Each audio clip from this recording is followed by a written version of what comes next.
It's my great pleasure to introduce Vincent here. Vincent is an incoming assistant professor at MIT EECS. He worked as a postdoc at MIT and got his PhD from Stanford University. His research interest lies precisely in neural scene representation, and how to infer a complete model of a scene from just a few of visual observations. Also, if you come to this workshop, that means you are probably already familiar with some of his work, as he built some of the initial momentum and laid the foundation for the recent nerve hits. Some very impactful work includes scene representation networks, meta-SDF, and periodic activation functions. Vincent's scene representation networks also won NERV's honorable mention on outstanding new directions. Let's welcome Vincent to share his thoughts on the use of implicit representations in the context of robotics. Such an amazing introduction. Thanks so much. Yeah, thanks so much for having me. Okay, let's get started because I think, lots of things to talk about. Usually I like to start my talks with a little interactive experiment, and it looks like this. I'd like you to look around briefly, and then I'd like you to close your eyes and grasp for something that is next to you. It could be the edge of your table. It could be an object that is standing next to you. It could be really anything around you. Okay, so if you have succeeded at doing that, as most of you have probably have, that's actually already the experiment. It's not surprising to any of us that we can grasp things in our surrounding even when we don't have vision anymore. But I'd like to point out that that's actually quite impressive, right? Constantly, from just 2D observations that you capture with your eyes, you constantly reconstruct an approximate 3D representation of your environment, and that 3D representation is incredibly rich, right? It allows you to reason about grasping objects. It estimates the approximate weight and softness, or material properties of objects. So like all of these things you just get only from vision. The way you learn it, of course, you need to touch something before you know how it feels like, but inference at test time is basically all from vision. And that is basically the topic of my research. My research is about how do we infer such rich representations of 3D scenes just by self-supervised learning. Okay, and these scene representations, of course, pop up everywhere. We're concerned with robotics chiefly, right? But as you know, these representations have been impactful in graphics, in physics simulations, in autonomous navigation and planning, photogrammetry. It really does not matter. And what is the difference with respect to how we have been doing this in the past? I think the key difference, as will also come up in our in the presentation a little bit, the key difference really is that we are interested not in handcrafting the features that are stored in some 3D data structure. We are interested in learning both how to reconstruct 3D scenes and in what information to store in these 3D scene representations. And that's basically what I and many others title as neural scene representations. Learned feature representations of 3D scenes. Okay, so the first question, of course, and the question that is kind of all of us are concerned with in one way or another is how do we learn such representations in the first place? And much of my research has been concerned with learning these representations just from visual observations in the form of video or in the form of multiple images. So I'm going to spare you the details, but just like to paint the very high level picture again, right? How do these mechanisms, how do these models look like? You always start with some set of 2D observations of some 3D scene. Then you have an inference algorithm. So inference means you go from 2D observations to the underlying 3D representation of the scene. Then you have a neural renderer that basically differentiably maps these 3D representations to images again. And that now allows you to train this whole thing end to end with just an image loss, like photometric loss. Okay, and this is what I like to call self-supervised scene representation learning. So it's self-supervised just from images, and we're interested in these neural scene representations at the end of the day.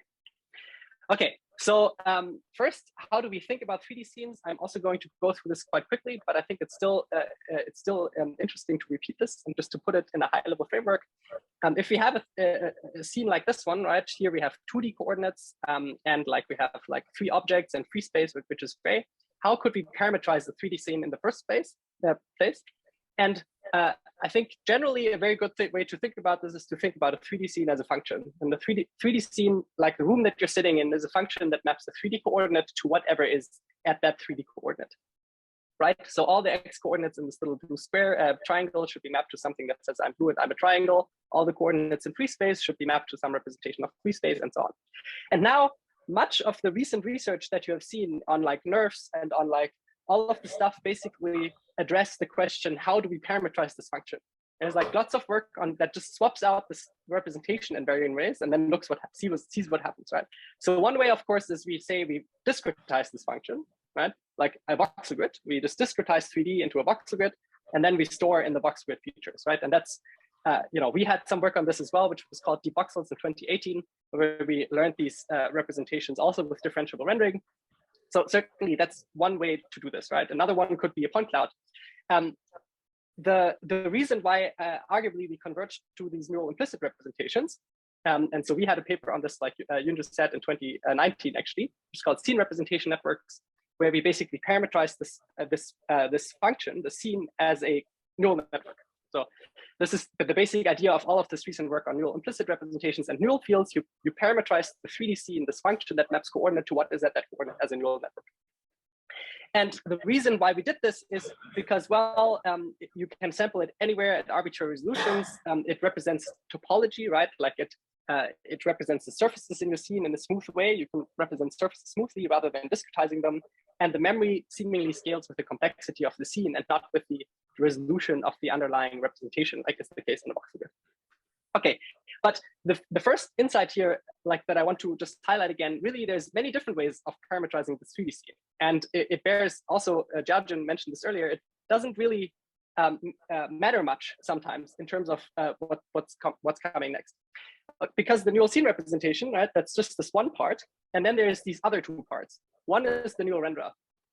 And usually I talk about the neural renderer that we built for scene representation networks. I'm going to spare you the details now because we want to talk a little bit more about how this is relevant to robotics.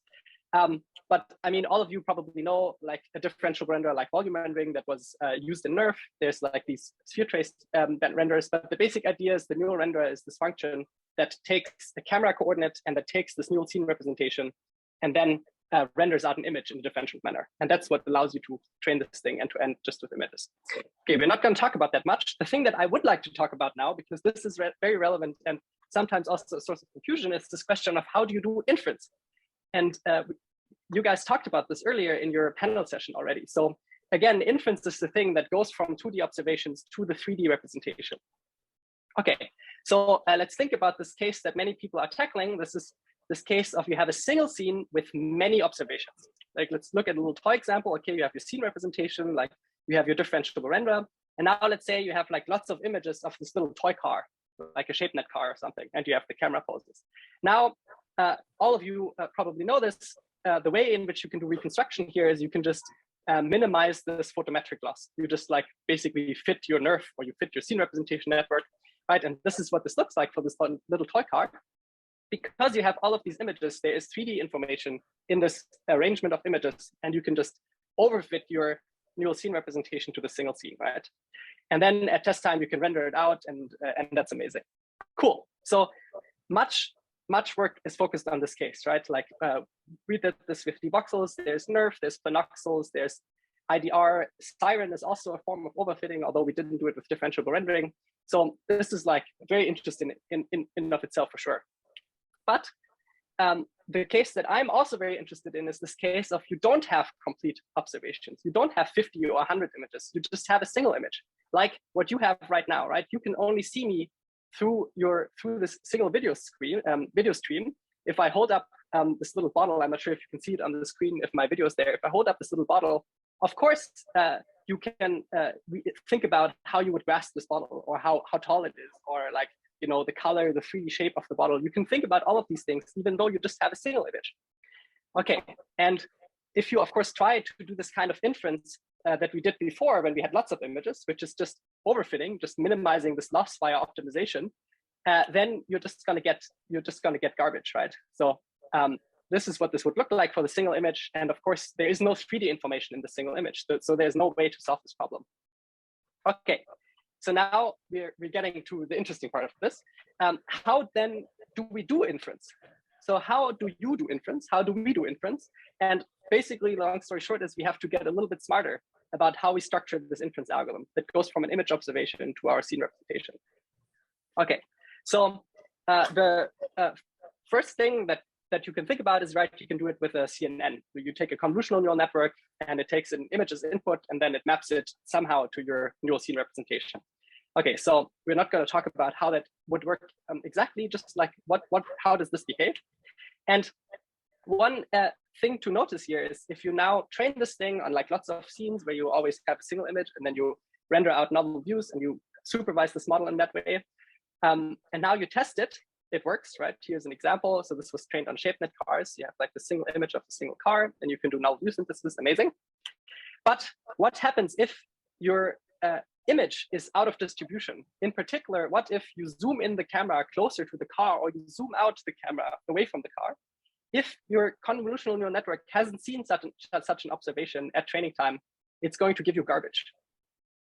And why is that? It's of course because your inference algorithm, right, is in this case, it's out of distribution. Like in order for this to work, you would have to augment your data set with all of these 3D transformations of your data set in order to make sure that at test time, if you have basically seen all of these 3D transformations before. And this turns out is still today a big challenge. It's kind of like not ideal. We would really not want to do that. And so one way of solving this is to build a slightly different inference algorithm, which and I'm again going to spare you the details, but this is based on auto decoding. So the idea here is that instead of doing inference via convolutional neural network, which basically takes an image and then maps it to, like, for instance, the latent code, what you're going to do instead is you're going to use, much as if you were overfitting, you're going to use the fact that your renderer and your neural scene representation is differentiable. And in order to do inference, you're going to initialize a random latent code. You're going to render out an image. And then you're going to backpropagate through your model back into this latent code in order to basically ask, under my model, what is the latent code that is most consistent with my image observations? And the way you train this model, we're going to glance over. So assume there is a way of training this model. But this is the key difference. You can do inference either via a convolutional neural network that basically just guesses at the latent code from a single image, or you can again use optimization to do inference. And this is actually also related to what Igor was just talking about with respect to energy-based models, right? Like the fact that you can do inference via optimization has in itself some advantages. And one advantage you can see right away, which is if your camera now is out of distribution at test time. So now imagine you have trained your model and now at test time you zoom out the camera or you zoom in the camera and you get this small car or this big car as a consequence. If you do inference via optimization, because your neural renderer has 3D structure and you use your neural renderer in your inference algorithm, your inference algorithm is going to give you something reasonable, even though you have never seen the 3D world from such a perspective before. So this model has never seen a car from this distance. It has never seen a car zoomed in, but it does not matter because your inference algorithm has 3D structure. Again, if you try to do this with a convolutional neural network, it's going to give us garbage. Okay, so this was a very high level thing. Now we're going to talk a little bit about like why is any of this relevant to robotics and how. And one way you already know about because Yunzhu already talked about it a little bit. So this was this paper that we wrote on 3D neural scene representations for visual motor control. And the key question that we were answering in this paper, I think Yunzhu already talked about it, so I'm going to glance over some of the high-level detail again. How can we learn 3D aware representations from images such that afterwards we can use them for planning and for control? So the key idea here is that we have like some robot system and we want to give it a goal configuration in the form of an image. And from that goal configuration, we would like to then allow the robot to do control and to execute the task such that it reaches this goal state. And I'm going to just very briefly, right? This pipeline looks very different, but it actually follows exactly the same little framework that we had just seen, where we have an inference algorithm, we have a neural scene representation, and we have a neural renderer. So in this case, our inference algorithm is indeed basically a convolutional neural network. So we have basically an image, and we encode it into a latent code with a convolutional neural network. Then we have our neural scene representation, and we have a neural renderer, which is in this case volumetric rendering like the NERF. And then we just train this thing with an L2 loss on pixels. And the key idea here was that the latent space that we learned here, so that the output of the convolutional neural network, that is basically the state representation of the scene that we're then going to learn use for planning. Okay, so now how is all of the things we talked about relevant to this particular problem?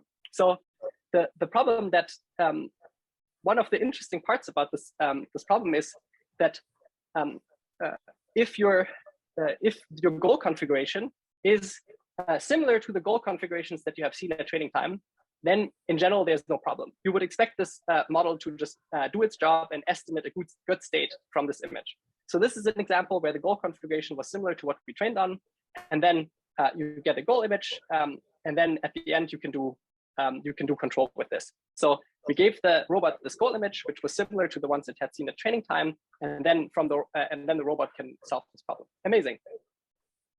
Okay, what if now the goal configuration is from a different viewpoint than the robot has ever observed at training time?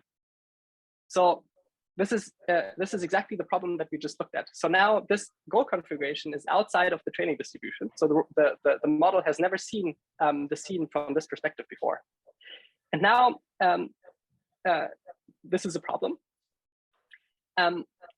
How do we solve this? If we try to do it just with advertisement, so if we try to use only our convolutional neural network to estimate the state, then you can see that the state that it estimates is like very bad.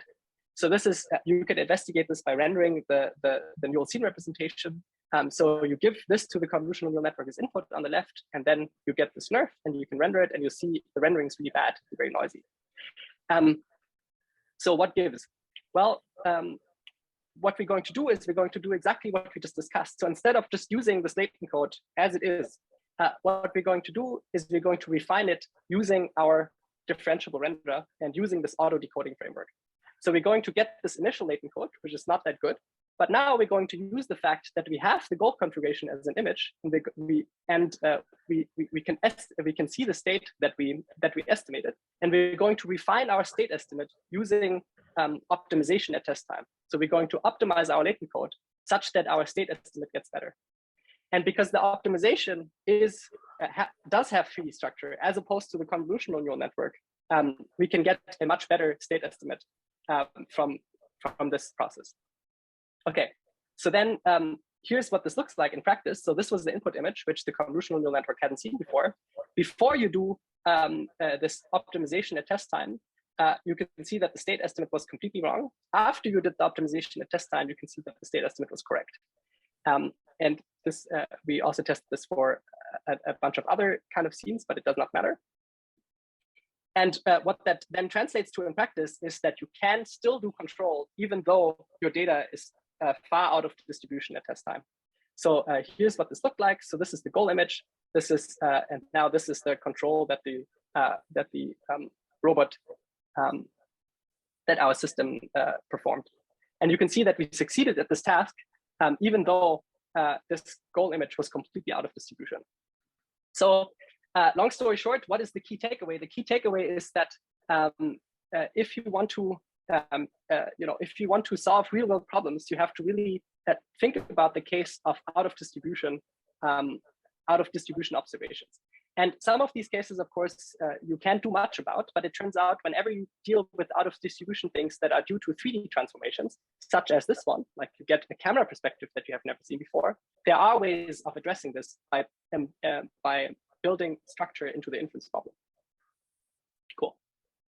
Okay, so now the second thing that I found interesting is here is the latent space that is learned by scene representation networks, and we do latent space interpolation. So this is a little neural implicit representation that is trained on single objects, and in this case, it's Jeannette cars.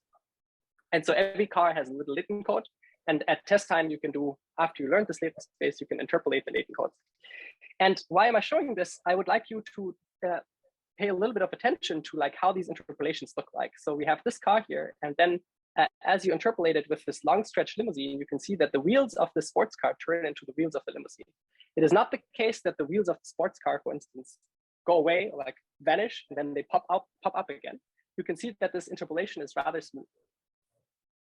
And this is completely, this is nothing that we supervise with semantic labels or so on. So this structure just arose by virtue of learning a low dimensional latent space of cars in this case. Okay. So and so the next project that makes use of this fact is called neural descriptor fields, equivalent object representations for manipulation. And this is a collaboration with Pulkit and Alberto and Anthony and Dylan and Andrea and Josh.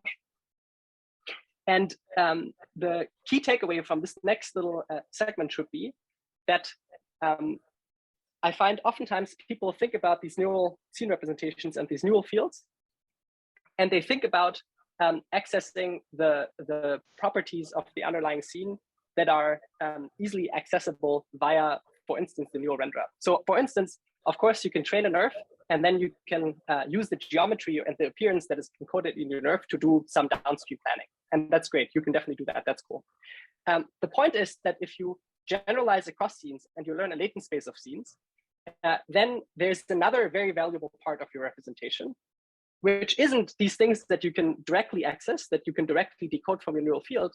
No, it's exactly these latent variables. It's like the feature representation of the scene that you have learned that is encoding that kind of structure. And that is what this project is about. So the goal of this project was basically learning from demonstrations. So the task was, we have a robot, and we give the robot a demonstration of like a pick and place task. In this case, it's like a tall mug. And then at test time, we wanted the robot to be able to execute this pick and place task with an unseen object from in a completely unseen and unobserved pose. So here you just saw an example of this. So the pick and place, the demonstration in this case was with an upright mug, but then the pick and place task that it executed at test time was from a sideways mug that was in a completely unobserved pose. Okay, so how much time do I have left actually?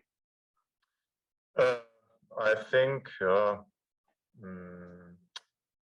minutes. Perfect, amazing, cool. So how could we tackle this? So the idea of this project was to do this with neural fields and make use of exactly this fact that I just shared with you, which is that when you learn a latent space of something, then the latent variables that you discovered in that process are useful for downstream tasks. So this is the problem we solve. We have a small number of demonstrations, unseen objects. We want to do both picking and placing, and the objects can be in arbitrary, unobserved 6 degrees of freedom poses. Okay, the key idea of how we tackle this problem is as follows. So let's say for starters, we consider a very simple task. We consider that we want to execute a pick and place task where we get a demonstration with an object, and then at test time, we want to execute the pick and place task with exactly the same object. So in this case, our demonstration is with this tall mug, and then at test time, we want to execute this pick and place task with the same mug. Okay, what do you do in this case? Let's say you had access to the point cloud of the mug. Well, you would just attach a little coordinate frame to the mug. You would attach a coordinate frame to the gripper, and then you would just record the relative position of the gripper with respect to the mug for the demonstration. And now at test time, executing this grasp comes down to reproducing the pose of the gripper with respect to the mug, right? And how can you solve this? You can solve it by a simple registration. So you get the point cloud at demonstration time, you get the point cloud at test time, and you just register the point cloud. You register these 2 point clouds, and you can just execute the grasp. Amazing. Now, the problem that we are tackling, however, is this problem that the instance of the object at test time is a different one. So at training time, or like at demonstration time, we get this tall mug. At test time, we get this small mug. So if we try to do the same thing here, well, first of all, maybe our registration would fail completely, right? We can't easily register the point cloud of this mug with the point cloud of this mug. But secondly, even if we somehow manage to do this, the relative pose that we recorded won't be meaningful anymore. Like these 2 mugs are not the same, so attaching a single coordinate frame to both of them doesn't make any sense. There is no canonical coordinate frame for these mugs that would allow us to execute a grasp in this way.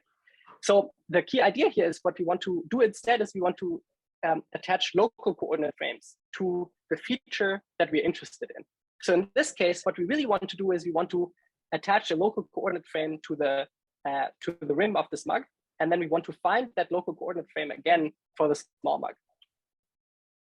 And if we did that, then we can indeed do the same thing where we just reproduce the same relative pose, and then we will succeed at doing the grasp. And the same thing is also true for placing the object, right? For placing, you would be interested in the floor of the mug, and then you want to just reproduce that same pose of the the bottom of the mug with respect to the object where you want to place the mug on. Okay, so how did we do this? The key idea here was to have a neural field that maps a 3D coordinate to a feature descriptor of that 3D coordinate. So let's say we have a point cloud, we have some kind of encoder that maps the point cloud to our neural field. This is a 3D function that maps the coordinate to a feature. And then we can sample a 3D coordinate and we receive a feature vector. And as we change the coordinate around, the feature vector should change. The descriptor of that point should change. Okay, and the hope, of course, is that now if we have a different mug, what we want is that these descriptors are the same if and only if the point is semantically the same. So if the point is on the handle of the mug, then we would like the descriptor to be the same for both of them. If one of the points is on the handle and the other one is on the rim, then we wouldn't like them to be the same.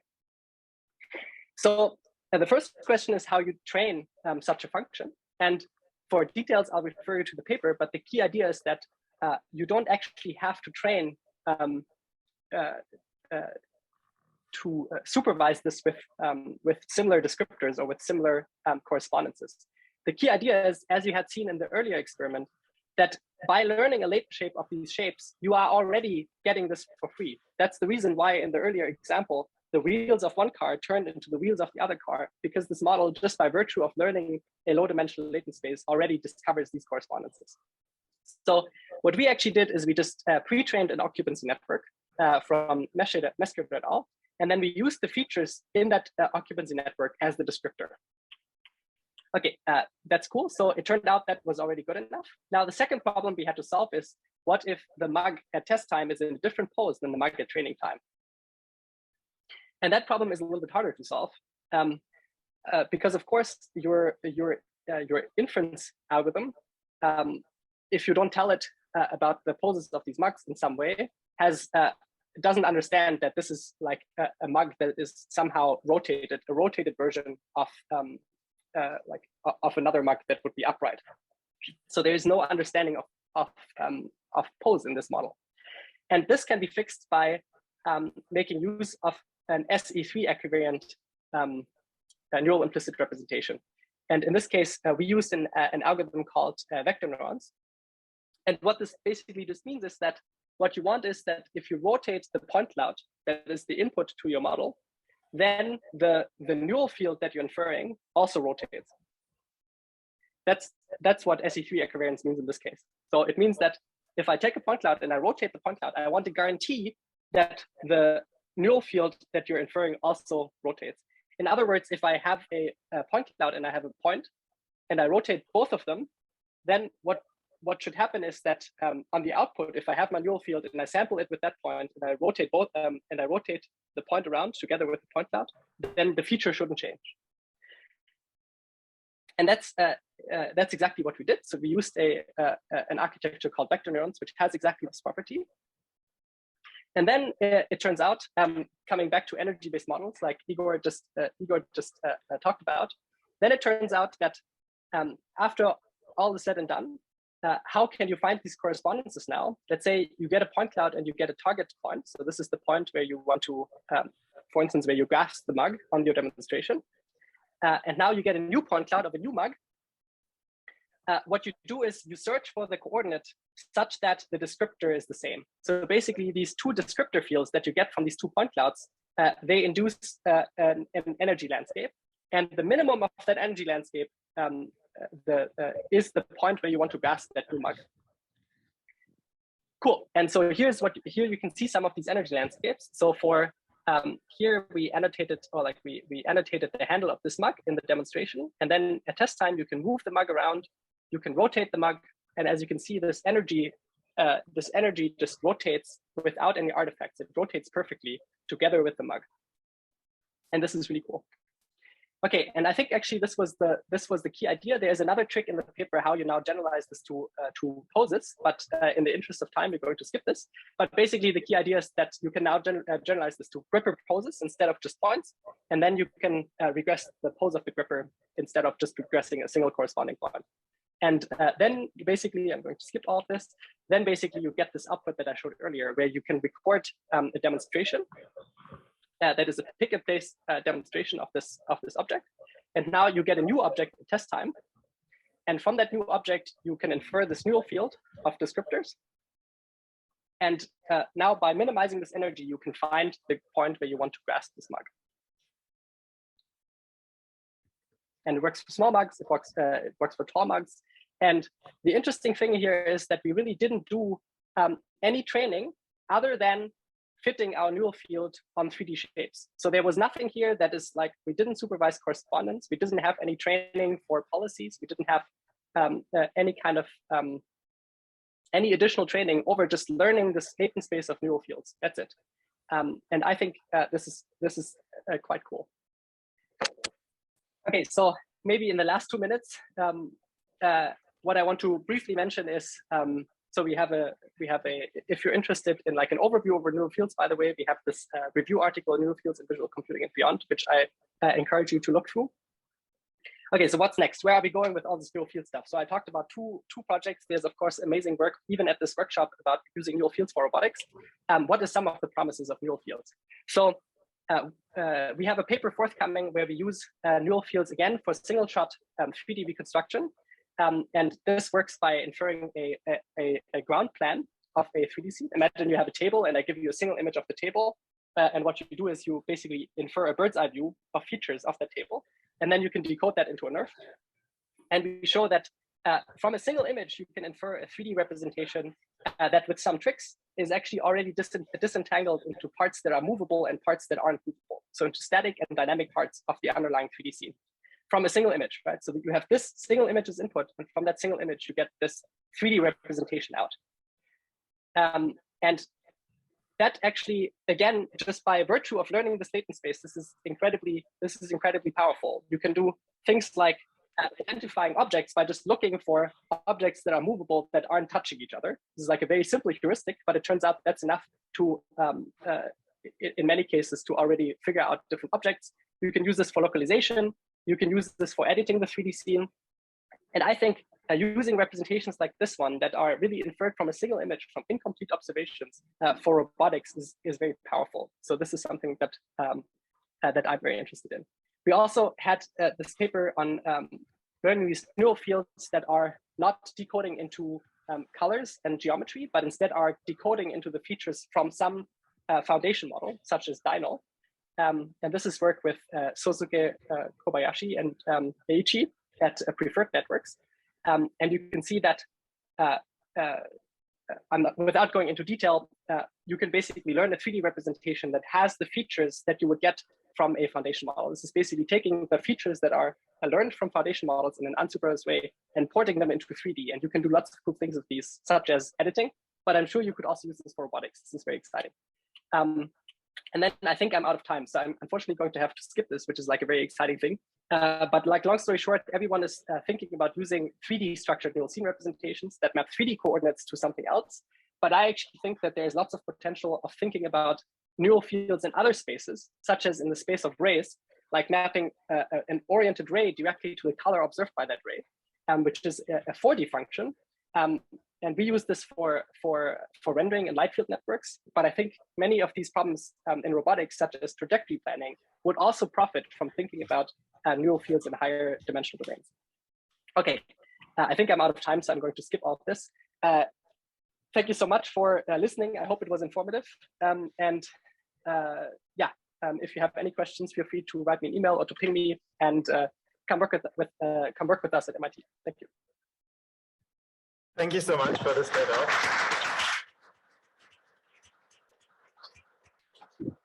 That was a great overview. So in the interest of time, while Andy sets up, we have time for one question from the audience.